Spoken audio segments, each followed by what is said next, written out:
Stop. You're not lazy. Your brain is just trying to protect you. And once you understand this one simple truth, you can literally force yourself into action anytime you want. So, stay with me for a few minutes, because this could genuinely change everything. Have you ever noticed this pattern? You make a plan. You decide you're going to wake up early tomorrow. You're going to hit the gym. You're going to finally start studying for that exam or working on that important project. You feel good about the decision.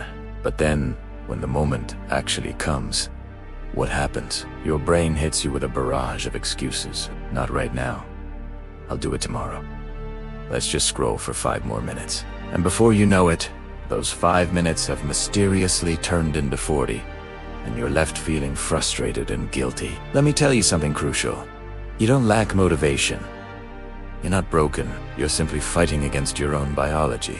Our brains are hardwired for survival. They're designed to conserve energy and avoid discomfort, uncertainty, or anything that feels like a big, daunting task. When you think about working out for an hour, your brain perceives it as a huge energy expenditure and a potential threat to your comfort. So, its natural response is to pull the emergency brake and keep you safe in your comfort zone. This isn't a character flaw. It's a survival mechanism that's been baked into our DNA for thousands of years. But here is the good news. You can learn to work with your brain instead of against it. And the trick is surprisingly simple. Never tell your brain you're going to do the whole task. That's what triggers the alarm bells. Instead, you're going to use a little mental judo. Tell it, I'm just going to do it for 2 minutes. That's it. Just 2 minutes. Why does this work so well? Because your brain doesn't fear small, manageable actions. It fears the big, overwhelming commitment. An hour-long workout is scary, but putting on your gym shoes and doing a 2-minute warm-up, that is easy. It's so small, so non-threatening, that your brain's resistance just melts away. When you start for just 2 minutes, a few magical things happen.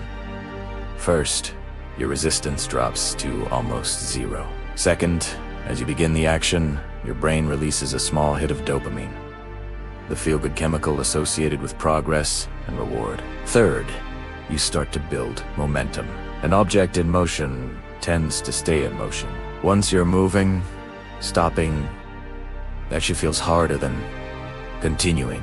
You've already done the hardest part, which is starting. This is often called the activation energy rule, and it is incredibly powerful for overcoming procrastination. So that's the first key. Shrink the start. The next step is just as important. Remove friction asterisk. Before asterisk, you need motivation. Think about it. Your brain, in its quest to save energy, will always choose the path of least resistance. It will always opt for the easiest available choice in any given moment. So, your job is to make the right choice, the easy choice. You want to work out in the morning? Don't just set an alarm. The night before, lay out your workout clothes, your shoes, and your water bottle right where you'll see them. Want to study more? Don't leave your textbook in your bag. Keep it open on your desk, right on the page you need to read.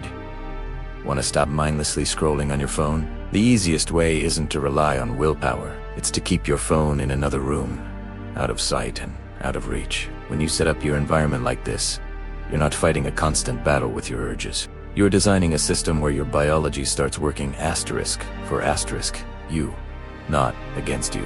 You're remaking it easier to do the things you want to do and harder to do the things you do on death.